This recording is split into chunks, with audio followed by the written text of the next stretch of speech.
अस्सलाम वालेकुम। दिन मखके लेक्चर्स के मंगा ब्रांचेस ऑफ बायोलॉजी डिस्कस करूँ। पर दे लेक्चर की बा हम दो ब्रांचेस डिस्कस को और ने ब्रांच दागा पैरासाइटोलॉजी है।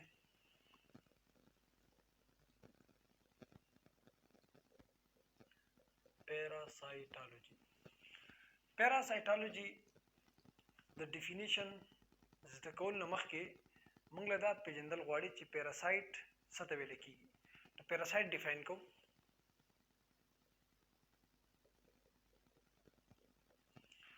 पैरासाइट मंगदस डिफाइन को लशु ऑर्गेनिज्म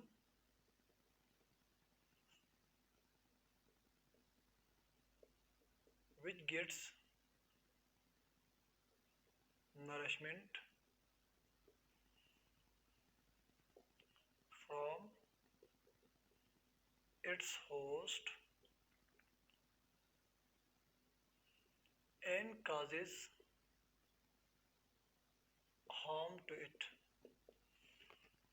पैरासाइट हग जानदार दे چې هغه په بل جاندار کې دننه پاتې کیږي د خوراک لپاره او د ژوند د نورو ضرورتو لپاره او هغه جاندار ته نقصان هم رسي. دلته منګه یو لفظ لیکلی دی هوست. هوست هغه جاندار دی چې په کوم کې پیراسایت اوسیږي او د کم نه خوراک او دغه رنګي د ژوند نور ضرورت حاصلې. پیراسایت موږ وپېژندو چې هغه جاندار چې هغه په بل جاندار کې دننه اوسیږي د خپل خوراک او د ژوند د نورو ضرورتو لپاره او هغه جاندار ته نقصان هم رسوي. نو د پیراسایت د پیژندلو نه بعد موږ چې کوم مین برانچ دی پیراسایټولوژي دا لږ ډسکس کوو. پیراسایټولوژي نه مخکې زه یو دوه لفظونه ستاسو مخې ته ایږدم. د هغې نه بعد به پیراسایټولوژي ډېره په اسانه وپېژندلی شي.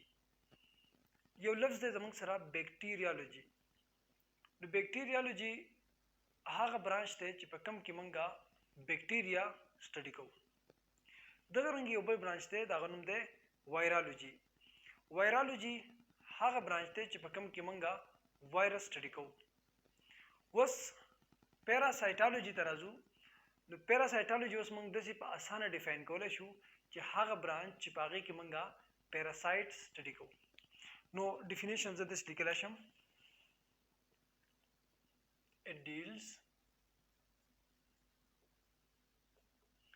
with the study of parasites. د بیولوژي هغه برانچ چې په هغې کې موږ پیراسایټ سټډي کوو. اوس چې کله زه دا خبره کوم چې په دې کې موږ پیراسایټ سټډي کوو نو زه لږ شانتې دا خبره ایکسپلین کوم. موږ په پیراسایټ کې کم اړخونه ګورو. نو اول په سر موږ راځو types of parasite.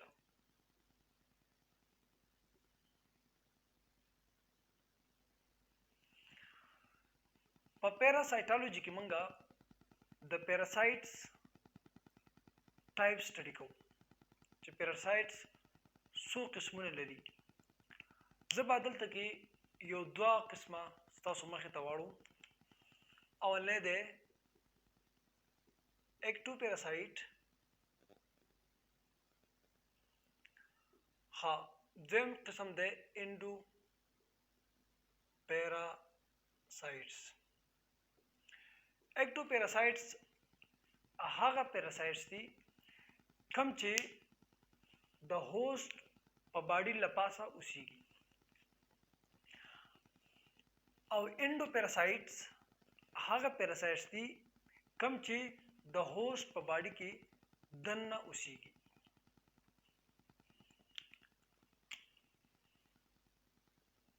دغه رنګې د پیراسایټس نور هم ډېر قسمونه دي.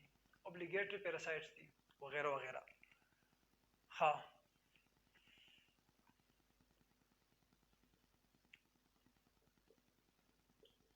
Mode of transmission यानी मोंग दा डिस्कस को जब पैरासाइटोलॉजी की मंगा द पैरासाइट्स पर बारे की ससा डिस्कस को मोड ऑफ ट्रांसमिशन मतलब दा दे कि यो जानदार था यो होस्ट था द पैरासाइट्स पर कम तरीका राजी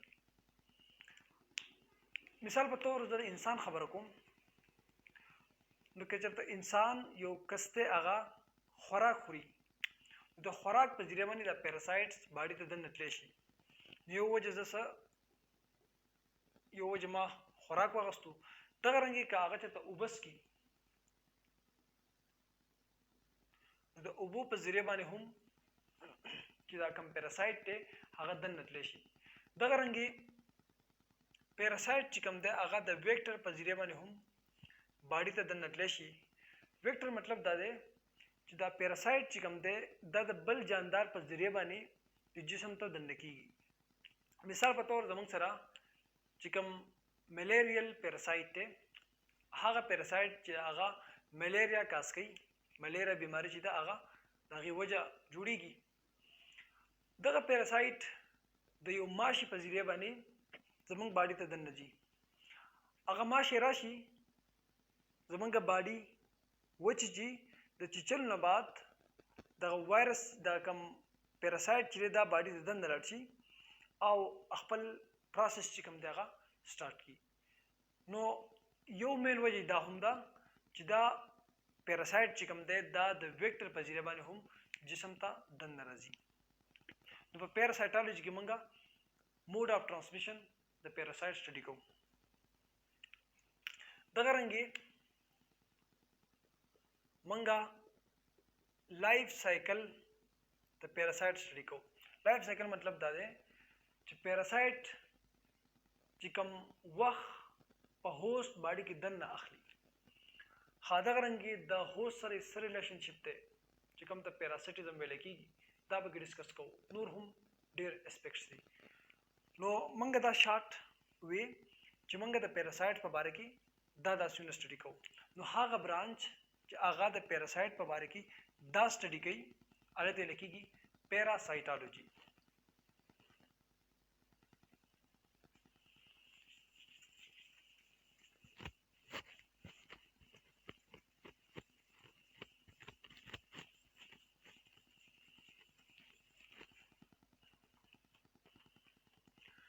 द्वम चिकम ब्रांच थे हागनुम दे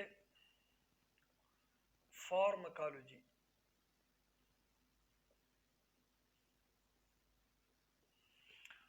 कमंगा द फार्माकोलॉजी दे लफ्ज सोचू को नुदा बुनियादी तौर दो लफ्ज नदी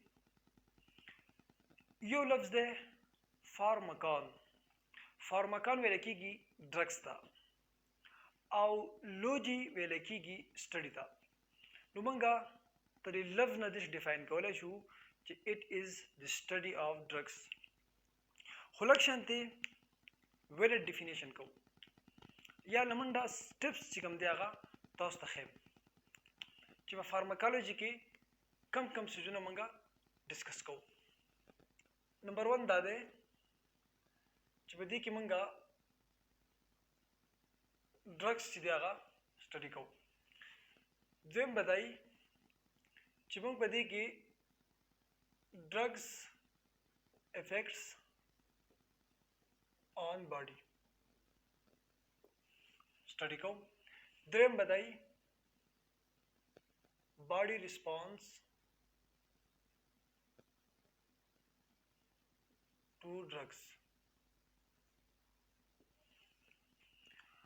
फार्माकोलॉजी द बायोलॉजी हागा ब्रांच थे चिपकम की मंगा ड्रग्स स्टडी को द ड्रग्स चिकल मंगा उखरू दगा ड्रग्स पर बाड़ी बानी कम असरात कई और दगा रंगी चिकल मंगा ड्रग्स उखरू द बाड़ी ड्रग्स तरफता संग रिस्पांस शो कई दा टूल मंगा पर फार्माकोलॉजी की स्टडी को दल्त मंग खबर उकड़ा द ड्रग्स निलक्षण द ड्रग्स एक्सप्लेन को जी ड्रग्स सतवे लिखी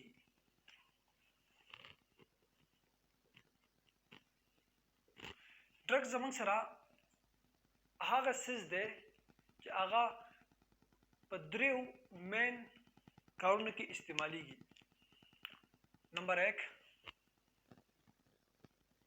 په ډایګنوز کې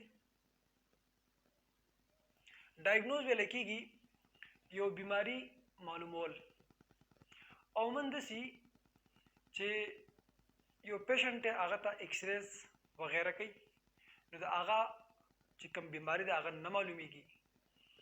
نو په دغه وخت کې دغه پیشنټ لا یو خاص ډرګز ورکي. د هغه ډرګز د وجې نه چې ول دوباره ایکس ریز کوي نو د هغه باډي چې ده هغه ډېره شفاف وي. یعنې کوم پرابلم چې په باډي کې هغه په دې ایکس ریز کې ډېر په اسانه پیژندلی کېدای شي. دغه رنګې ډرګز چې کوم دي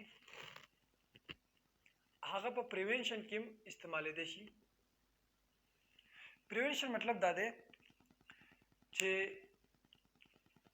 دا ډرګز چې دي دا د یو خاص بیماری نه د باډي حفاظت کوي. لکه مثال په تور ویکسین زموږ سره دي چې کله موږ ویکسین یو باډي ته ورکو نو د ویکسین چې دی هغه یو مخصوص بیماری دپاره د باډي پریوینشن کوي. مثال په تور زموږ سره پولیو بیماری ده. نو پولیو بیماری چې کله راځي او آلریډي په باډي کې پولیو ویکسین ورکړل شوي نو دا پولیو بیماری چې دا باډي بیا زیاته نشي خرابولی. وجه دا ده چې آلریډي باډي پریوینټ شي ده. ها دغه رنګې